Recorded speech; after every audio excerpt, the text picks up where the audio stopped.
7 times 7 gives us 49. And here we have 7 divided by 7, which gives us 1. So 49 divided by 1, which gives us 49.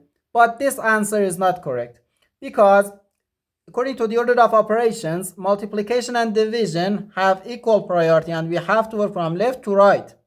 Okay, so here we have to work from left to right. First we have to do this multiplication, then this division, and finally this division. If we do this division before this division, it is wrong.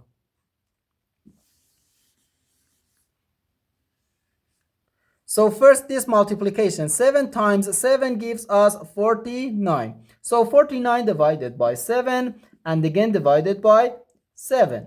Okay, and here we have to work from left to right.